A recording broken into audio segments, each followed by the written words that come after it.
गंगा में डुबकी लेने से गरीबी दूर होती क्या? आपको खाना मिलता पेट को?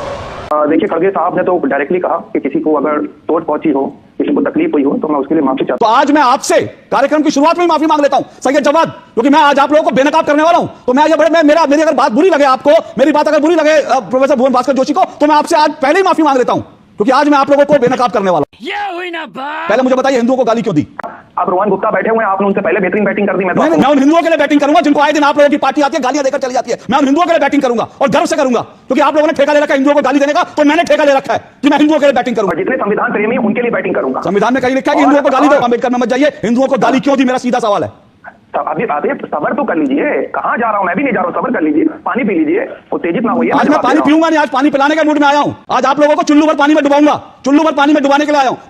ये भगवान क्या जुल्म। खड़गे जी पे आप लोग इसलिए प्रहार करते हैं क्योंकि वो दलित कम्युनिटी से आते हैं, उनकी एक बात आपको कहीं हुई चुपती है, और ये पहला नहीं है। कांग्रेसियों को ज्ञान दे दूं, क्योंकि कांग्रेसी आजकल पढ़ते लिखते नहीं, और पढ़ते लिखते हैं तो वो सिर्फ एक ही शब्द आता है, जाति जाति जाति जाति जाति जाति जाति। उसके अलावा उनको कुछ पढ़ना लिखना आता है। 6 लाख रोजगार होंगे कुंभ से। ये कुंभ का अर्थशास्त्र है। तो ज्ञान की जरूरत है, आवाज बंद कीजिए, इनको ज्ञान की जरूरत है, आवाज बंद कीजिए। 2 से 4 लाख करोड़ की आमदनी होगी, समझ रहे हैं आप कितनी? और भारत की जीडीपी 1% बढ़ेगी।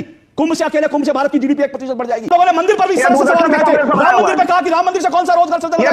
मैं आपको बता दूं, राम मंदिर से कौन सा रोजगार सृजन होगा? आप कह रहे हैं कि राम मंदिर से रोजगार पैदा हुआ, तो मैं आपसे कह रहा हूं कि ऐसा रोजगार हर जगह पैदा होना चाहिए। अयोध्या में राम मंदिर बनने के बाद 70,000 रोजगार क्रिएट हुआ है। 70,000। क्या आप कल्पना कर सकते हैं उस मंदिर का, जिसको आप कहते हैं इस मंदिर बनाने से क्या होगा? 52 करोड़ रुपए का हज हाउस बनने से किसी का गरीबी दूर नहीं हुई। बार बार मल्लिकार्जुन खड़गे जी को जो गाली देने का काम क्या खड़गे जी भगवान राम है क्या कि वो हिंदुओं को गाली देते रहेंगे? हम खड़गे जी से सवाल भी ना करें? खड़गे जी का परमपिता ब्रह्मा हो गया, उनसे सवाल नहीं पूछेगा? खड़गे जी हिंदुओं को गाली देते रहे। ये अभी ट्रेलर है, पिक्चर अभी बाकी है। कैसे हो आप लोग? तो गाइस आज मिलते हैं एक नई डिबेट के साथ, तो गाइस वीडियो में बने रहो। लेने से गरीबी दूर होती क्या? आपको खाना मिलता पेट को? मैं किसी की आस्था के ऊपर ठोस नहीं लगाना चाहता हूं। अगर किसी को दुख हुआ तो मैं माफी चाहता हूं, लेकिन आप बताइए, अरे जब बच्चा भूखा मर रहा है, बच्चा स्कूल में नहीं जा रहा है, मजदूरों को मजदूरी नहीं मिल रही है, जब ये है तो ये लोग जाकर हजारों रुपए खर्च करके कंपटीशन पे डुबकियां मार रही। मल्लिकार्जुन खड़गे जी और कांग्रेस पार्टी, राहुल गांधी और सोनिया जी किसी और धर्म की आस्था के विषय में ऐसा कह सकते हैं? क्या वो कह सकते हैं कि इफ्तार पार्टी में जाने से गरीबी दूर हो जाती है या लोगों को नौकरी मिल जाती है? किसी और धर्म के आस्था को लेकर वो खिलवाड़ करने की सोच भी नहीं सकते हैं और ऐसी बयानबाजी कर भी नहीं सकते। इस प्रकार के वचन, सनातन के खिलाफ इस प्रकार के बोल, ये शर्मनाक। चलो भाई देखो अब मैं क्या करता हूँ। सैयद जवाद, क्या खड़गे जी को इस बयान के लिए माफी मांगनी चाहिए? सीधा सवाल। देखिए, खड़गे साहब ने तो डायरेक्टली कहा कि किसी को अगर चोट पहुंची हो, किसी को तकलीफ हुई हो, तो मैं उसके लिए माफी चाहता हूँ। ये बात करने का एक सलीका भी होता है और ये तहजीब भी कहलाती है। और उसके बाद उन्होंने बिल्कुल वाज़ेह तौर पर एक बात कही, उस बात को लेकर के लोगों को अगर तकलीफ हुई तो उन्होंने उसको सार्वजनिक तौर पर कहा भी, लेकिन कहने का अर्थ क्या था? जिस तरीके से जिसको आपने नैरेटिव को चलाया है, उस नैरेटिव के खिलाफ, उस प्रोपेगेंडे के खिलाफ कांग्रेस पार्टी लड़ रही है। और आस्था की बात भारतीय जनता पार्टी के लोग करेंगे, जिन्होंने हनुमान जी की जाति बताई, सैयद जवाद, यहाँ बीजेपी को मत लाइए, सवाल हिंदुओं का है। नहीं, ये आज ये जो 45 करोड़ लोग जो, सुनिए ना, एक मिनट प्रयागराज में, एक मिनट रुको जरा, सबर। प्रयागराज में जो 45 करोड़ लोग आस्था की डुबकी लगाने जा रहे हैं ना, वो भाजपा नहीं है, वो भाजपा ही नहीं है। सारे के सारे डुबकी लगाना, गंगा जी में स्नान करना, भाजपा को ठेका नहीं दे रखा उसका।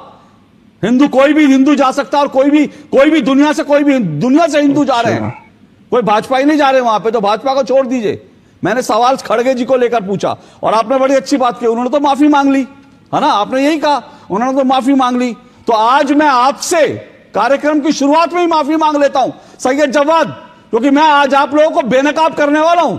तो मेरी अगर बात बुरी लगे आपको, मेरी बात अगर बुरी लगे प्रोफेसर भुवन भास्कर जोशी को, तो मैं आपसे आज पहले ही माफी मांग लेता हूं, क्योंकि आज मैं आप लोगों को बेनकाब करने वाला हूं। तो पहले माफी मांग लेता हूं, फिर उसके बाद कोई बुरी बात नहीं होगी ना। सही पकड़े हैं। फिर तो हम खुल के कह सकते हैं, मैंने तो माफी मांग ली थी। मैंने तो पहले ही कहा था कि आज आप लोगों को मैं जो है एक एक करके आप लोगों की जो है कल ही खोलूंगा, तो मैं माफी पहले ही मांग लेता हूं आप लोगों से। ठीक है, अब आप आइए नैरेटिव पर आइए। बीजेपी के ऊपर जो गाली देनी है बीजेपी को, पहले मुझे बताइए हिंदुओं को गाली क्यों दी? हिंदुओं की आस्था है गंगा जी में स्नान करना। जब बीजेपी नहीं थी तब भी हिंदू जाते थे गंगा जी में डुबकी लगाते थे। भाजपा ने नहीं सिखाया गंगा जी में डुबकी लगाना। हो गया अशोक भाई, हो गया आपका? नहीं, अभी तो शुरू हुआ है, अभी शुरू हुआ है सर। और बोल लीजिए, बोलिए, अभी तो शुरू हुआ है। सही है जवाब, बोलिए। अभी आपको थोड़ा सी बोला था, आप रोहन गुप्ता बैठे हुए हैं, आपने उनसे पहले बेहतरीन बैटिंग कर दी। मैं तो नहीं, मुझे क्यों, मैं रोहन गुप्ता के लिए बैटिंग क्यों करूंगा? रोहन गुप्ता अपने आप बैटिंग करेंगे बीजेपी के लिए, मैं हिंदुओं के लिए बैटिंग कर रहा हूं। सुनिए, मैं बीजेपी के लिए बैटिंग नहीं करूंगा, मैं उन हिंदुओं के लिए बैटिंग करूंगा जिनको आए दिन आप लोगों की पार्टी आती है गालियां देकर चली जाती है। मैं उन हिंदुओं के लिए बैटिंग करूंगा और गर्व से करूंगा, क्योंकि आप लोगों ने ठेका ले रखा है हिंदुओं को गाली देने का, तो मैंने ठेका ले रखा है कि मैं हिंदुओं के लिए बैटिंग करूंगा। किसी को एतराज हो तो जो मर्जी करिए, मुझे उससे कोई फर्क नहीं पड़ता। क्या बात है सर, क्या बात है सर, बोलिए अब। और मैं कितने भी देश के भारतीय उनके लिए बैटिंग करूंगा, और जितने संविधान प्रेमी उनके लिए बैटिंग करूंगा। संविधान में कहीं लिखा है कि हिंदुओं को गाली दो? बाबा साहब भीमराव अंबेडकर ने अपने संविधान में लिखा कि हिंदुओं को गाली दो, हिंदुओं के पर्वों को निशाना बनाओ, हिंदुओं के त्योहारों को ही उंगली डालो। ये बाबा साहब भीमराव अंबेडकर ने लिखा अपने संविधान में। बाबा साहब भीमराव अंबेडकर की बातें वो कर रहे हैं जो बाबा साहब के ऊपर टिप्पणी करते हैं और आज भी माफी नहीं मानते हैं। वो बाबा साहब, अरे सर, बाबा साहब भीमराव अंबेडकर मेरा आज का विषय नहीं है, मेरा विषय नहीं है। बाबा साहब भीमराव अंबेडकर, बाबा साहब भीमराव अंबेडकर वो बाबा साहब भीमराव अंबेडकर हैं जिनको कांग्रेसी गद्दार बोलते थे, और बाबा साहब भीमराव अंबेडकर ने खुद कहा कि मुझे कांग्रेसी देशद्रोही बोलते हैं। बाबा साहब भीमराव अंबेडकर में मत जाइए। हिंदुओं को गाली क्यों दी, मेरा सीधा सवाल है। बोल अभी सब्र तो कर लीजिए, कहाँ जा रहा हूँ, मैं भी नहीं जा रहा हूँ, सब्र कर लीजिए, पानी पी लीजिए, उत्तेजित ना होइए। आज मैं पानी पीऊंगा नहीं, आज पानी पिलाने के मूड में आया हूँ। आज आपको और कांग्रेसियों को पानी पिलाने के मूड में आया हूँ, पीना वीना नहीं है मुझे। मैं तो गंगा जी में डुबकियां बहुत बचपन से लगा रहा हूँ। आज आप लोगों को चुल्लू भर पानी में डुबाऊंगा, चुल्लू भर पानी में डुबाने के लिए आया हूँ। बोलिए अब। या और खड़गे जी के ऊपर एक टिप्पणी, उसके बाद आप आगे बढ़िए। एक डायलॉग है, फिल्मी डायलॉग है, मुझे वो भी याद आ गया। बच्चे तो बच्चे बाप रे बाप, एक डायलॉग है, बच्चे तो बच्चे बाप रे बाप। ये प्रियंक खड़गे बच्चा था, और प्रियंक खड़गे ने पहले हिंदुओं को गाली दी, तो बच्चे बाप रे बाप, बाप भी निकल कर आ गए। लेकिन बच्चों बापों सबका इलाज होगा दो टूक में। बोलिए अब आप। अच्छा, जो आस्था पे चोट करेंगे उनका आप इलाज करेंगे, मतलब ठीक है, प्यारी समझ गई। तो संजय निषाद का इलाज कितना कर दिया आपने? और उसके बाद एक हरदोई के सांसद थे जिन्होंने, पहले वो समाजवादी पार्टी में थे, फिर उन्होंने प्रभु श्री राम जी के बारे में, हनुमान जी के बारे में बोल के दिखाए ये लोग महाकुंभ पे बोल के दिखाए। इनका इलाज करता हूं मैं भी। अरे नहीं कर पाएंगे। अरे करूंगा ना। आप इनसे आपके दोस्त नहीं, अगर आपके दोस्त हैं तो आप इनसे बयान दिलवा दीजिए, इनका इलाज मैं करवाता हूं। फिर खड़गे जी पे आप लोग इसलिए प्रहार करते हैं क्योंकि वो दलित कम्युनिटी से आते हैं, उनकी एक एक बात आपको कही हुई चुभती है, और ये पहला नहीं है, पहली बार नहीं है कि आप लोग खड़गे जी को इस तरीके की टिप्पणी कर रहे हैं। मुझे पता उसके पीछे मंशा क्या है, वो भी हम जानते हैं भारतीय जनता पार्टी के लोगों की। जिस तरीके से अभी अंबेडकर जी को लेकर के आपने जिक्र करा और आप बैकफायर हुए कि अरे ये क्या निकल गया, और फौरन अंबेडकर जी का आप दूसरी नरीत कर रहे थे। अभी तो और नाटक देख लो इसके। इसी चीज को लेकर के हम जानते हैं अंबेडकर पर वो लोग ज्ञान दे रहे हैं जिन्होंने अंबेडकर की अंबेडकर के जीते जी उन्होंने कभी सम्मान नहीं किया। अंबेडकर पे वो ज्ञान दे रहे हैं जिन्होंने अंबेडकर की मूर्ति नहीं लगाई, जिन्होंने अंबेडकर की संसद में जो है प्रतिमा नहीं लगने दी, जिन्होंने अंबेडकर को भारत रत्न नहीं दिया, जिन्होंने अंबेडकर को देशद्रोही कहा। उन कांग्रेसियों से मुझे अंबेडकर पे कोई ज्ञान नहीं लेना। लेकिन रुकिए हो गया आपका। अब मैं आपको कांग्रेसियों को थोड़ा ज्ञान दे दूं, कांग्रेसियों को ज्ञान दे दूं, क्योंकि कांग्रेसी आजकल पढ़ते लिखते नहीं, और पढ़ते लिखते हैं तो वो सिर्फ एक ही शब्द आता है, जाति जाति जाति जाति जाति जाति जाति। उसके अलावा उनको कुछ पढ़ना लिखना आता नहीं। तो आज मैं पहले कांग्रेसियों को पढ़ा देता हूं, उसके बाद आगे बात करूंगा। ये मेरे पास एक रिपोर्ट है, और ये रिपोर्ट किसकी है? CII की है। और खड़गे जी, पता नहीं खड़गे जी किससे ज्ञान लेते हैं, पता नहीं खड़गे जी के सलाहकार कौन है, पता नहीं कांग्रेस के सलाहकार कौन है। और खड़गे जी और उनको यह नहीं पता कि इसका अर्थशास्त्र क्या है। क्या अर्थशास्त्र है ये जानते नहीं। ये देखिए आप रिपोर्ट, सीआई की रिपोर्ट है, ये बीजेपी की नहीं है, अशोक श्रीवास्तव की नहीं है, ये किसी और संस्था की रिपोर्ट नहीं है, सीआईए भारत का बिजनेस जो ग्रुप है उसकी रिपोर्ट है। वो क्या कहते हैं देखेगा, अरे हाँ भाई हाँ, कुंभ से होगी 1.25 लाख करोड़ रुपए की आमदनी, कुंभ से 1.25 लाख करोड़ रुपए की आमदनी होगी। और कितने रोजगार होंगे? 60 लाख, माफ कीजिएगा 6 लाख, 6 लाख रोजगार, 6 लाख रोजगार होंगे कुंभ से। ये कुंभ का अर्थशास्त्र है। और उसके बाद एक दूसरी रिपोर्ट आई, एक और इंडस्ट्री जो है, इंडस्ट्री इनकी आवाज बंद कर दीजिए, अभी इनको ज्ञान की जरूरत है, आवाज बंद कीजिए, इनको ज्ञान की जरूरत है, आवाज बंद कीजिए, अभी ज्ञान लीजिए, ज्ञान लीजिए। थोड़ा सा खड़गे जी को दीजिएगा, थोड़ा सा प्रियंक खड़गे को दीजिएगा, और राहुल जी को दीजिए, थोड़ा सा ज्ञान लीजिए, पहले थोड़ा पढ़ लिख कर ज्ञान लीजिए। आप कुछ भी बोलो, ये नहीं सुनने वाला। दूसरी रिपोर्ट, कुंभ से 2 से 4 लाख रुपए की आमदनी होगी, 2 से 4 लाख रुपए। और ये जो है बिजनेस ग्रुप से, भारत के जो बिजनेस संस्थाएं उनके आकलन है, कुंभ से ये 2 से 4 लाख करोड़, 2 से 4 लाख करोड़ की आमदनी होगी। समझ रहे हैं आप कितनी? और भारत की जीडीपी 1% बढ़ेगी कुंभ से, अकेले कुंभ से भारत की जीडीपी 1% बढ़ जाएगी। यह ज्ञान इनको नहीं है। माला बेचने वाली लड़की ने कहा मैं रोज 2 से 2,500 रुपए कमा रही हूं, और 2 से 2,500 का मतलब होता है कि वो 1 महीने के अंदर कितना कमाएगी? 1.25 लाख रुपए कमाएगी, और पूरे कुंभ में 2 लाख रुपए कमाएगी। और खड़गे जी, राहुल गांधी और आप में से कोई भी अपने ड्राइवर, अपने पियोन, अपने खानसामा को इतनी सैलरी नहीं देता 1 महीने की जितनी कुंभ में जाके माला बेचने वाली लड़की कमा रही है।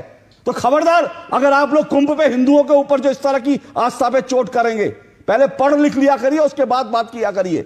भारी मिस्टेक हो गया सर। सर ऐसे ही है तो अभी तक आप बताइए 1% आप कह रहे हैं जीडीपी के अंदर इजाफा होने जा रहा है। आपने कौन से न्यूज चैनल की रिपोर्ट दिखाई? उसको मैं जानता हूं, उस चैनल को भी। अब आप चैनल की बात करने लगे, किस चैनल ने दिखाया? उस चैनल ने दिखाया। तो अब मैं आपको एक सरकारी आंकड़ा बता देता हूं, ठीक है, और आपसे सवाल पूछता हूं। ये बताइए, हज की सब्सिडी 47,000 करोड़ जो है हज की सब्सिडी दी जाती थी हर साल। कांग्रेस की सरकारों ने दिया, बीजेपी ने भी शुरू में दिया, बाद में धीरे धीरे बंद कर दी गई। 47,000 करोड़ रुपए हज की सब्सिडी दी जाती थी। उससे कौन सी गरीबी दूर हो रही थी, कौन से रोजगार सृजन हो रहा था? मुझे एक उदाहरण बताइए। मैं बीइंग एज ए मुस्लिम, मैं मुस्लिम भी हूं, उस सब्सिडी की जरूरत नहीं थी, लेकिन उसकी जगह पे आपको माइनॉरिटीज के लिए एक अच्छे स्कूल कॉलेजेस खोलने आते हैं। अब जब बंद कर दी बीजेपी ने, अब जब बीजेपी ने बंद कर दी तो आप कुशमर जी कहते नहीं कि उसकी जरूरत नहीं थी। कांग्रेस की सरकार जब तक थी 40,000 करोड़ रुपए से ज्यादा हर साल खर्च किए जाते थे आज की सब्सिडी पर। उससे कौन सी गरीबी दूर हो रही थी, कौन सा रोजगार मिल रहा था? बताइए। अब मैं आपको बताऊं, अब मैं आपको बताता हूं रोजगार कैसे क्रिएट होता है। अब मैं आपको बताऊं रोजगार कैसे क्रिएट होता है। दुख का खत्म नहीं होता बे। जो कांग्रेस की सरकारों ने, समाजवादी, ये जो सेकुलर गुट की सरकारें, उन्होंने जितनी सब्सिडी दी हज पे, वो जो टोपी पहन के जो रोजा इफ्तार करने जाते थे, उससे कोई भी रोजगार सृजन नहीं हुआ। लेकिन आप लोगों ने मंदिर पर भी सवाल उठाए थे। राम मंदिर पे कहा कि राम मंदिर से कौन सा रोजगार सृजन हो जाएगा? अब मैं आपको बताता हूँ राम मंदिर से कौन सा रोजगार सृजन हुआ। अब सुनिए, पढ़ लीजिएगा। इनकी आवाज बंद कीजिए, इनकी आवाज बंद कीजिए। सुनिए, पहले सुन लीजिए। देखो कैसे बत्तीसी दिखा रहा है ससुरा। आप लोगों ने जो हज की सब्सिडियां दी, आप लोगों ने रोजा इफ्तार की दावतें की, उससे ना देश की गरीबी दूर हुई, ना उससे एक भी रोजगार सृजन हुआ। लेकिन अयोध्या में जो राम मंदिर बना है, उसको लेकर अवध यूनिवर्सिटी की सर्वे रिपोर्ट है, अयोध्या में राम मंदिर बनने के बाद 70,000 रोजगार क्रिएट हुआ है। 70,000। क्या आप कल्पना कर सकते हैं उस मंदिर को, जिसको आप कहते हैं इस मंदिर बनाने से क्या होगा? आपको पता उस मंदिर बनाने से क्या कुछ पलटा? 70,000 रोजगार क्रिएट हुए हैं राम मंदिर बनाने से। और उसी तरह से आपके हज के सब्सिडी देने से और आपकी रोजा इफ्तार की दावतें खाने से कुछ नहीं होता। और सुनिए, मैं आपको एक बार बता दूं, कांग्रेस की सरकारों का मैं आपको कारगुजारियां दिखाता हूं। ये देखिए, मेरे पास एक रिपोर्ट है, ठीक है? ये देखिए कारगुजारियां क्या थी कांग्रेस सरकारों की। ऐसी डिबेट देखने के लिए लाइक और सब्सक्राइब करें, सपोर्ट करो भाई। आगे नेक्स्ट वीडियो और भी आते हैं।